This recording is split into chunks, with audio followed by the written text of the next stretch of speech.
நமக்கான கூட்டத்தை காட்ட வேண்டும் என்பதற்காக கூட்டத்தை திரட்டுவதில் வெறிகொண்ட ஒரு சமூகமாக நாம் மாறியிருக்கிறோம் என கரூர் கூட்ட நெரிசல் சம்பவம் குறித்து நடிகர் அஜித்குமார் கருத்து தெரிவித்துள்ளார். நடிகர் விஜயின் தமிழக வெற்றிக் கழகம் சார்பாக கடந்த மாதம் 27ஆம் தேதி கரூரில் நடைபெற்ற பிரச்சார கூட்டத்தில் கூட்ட நெரிசல் காரணமாக பெண்கள், குழந்தைகள் என மொத்தம் 41 பேர் உயிரிழந்தனர். இந்த சம்பவம் இந்தியா முழுவதும் கடும் அதிர்வலைகளை ஏற்படுத்தியது.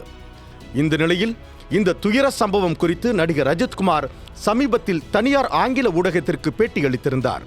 அந்த பேட்டியில் ஒரு தனிநபரை மட்டுமே கூட்ட நெரிசல் சம்பவத்திற்கு காரணமாக கூற முடியாது எனவும் நாம் அனைவருமே அதற்கு காரணம்தான் என்றும் கூறியிருக்கிறார்.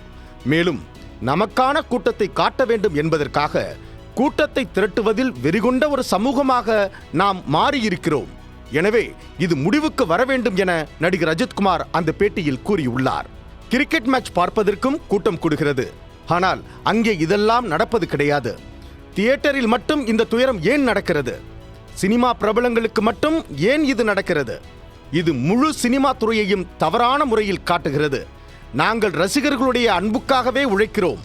ஆனால் உயிரை பணயம் வைத்து அன்பு காட்ட வேண்டாம் என்றும் அன்பை காட்டுவதற்கு வேறு பல வழிகள் உள்ளது. எனவே முதல் நாள் முதல் காட்சி கலாச்சாரத்தை நாம் ஆதரிக்க கூடாது என கூறியுள்ள நடிகர் அஜித்குமார் ஊடகத்திற்கும் இதில் பங்கு இருக்கிறது எனவும் சாடியுள்ளார். கரூர் சம்பவம் குறித்து நடிகர் அஜித்குமாரின் இந்த பேட்டி இணையத்தில் பெருமளவில் கவனம் ஈர்த்து வருகிறது.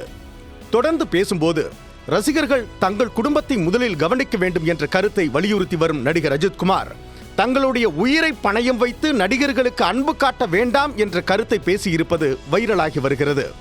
அதோடு கரூர் சம்பவம் குறித்து தன்னுடைய கண்ணோட்டத்தை மிக முதிர்ச்சியாக அவர் பகிர்ந்து இருப்பது பலர் மத்தியிலும் பாராட்டுகளை பெற்று வருகிறது.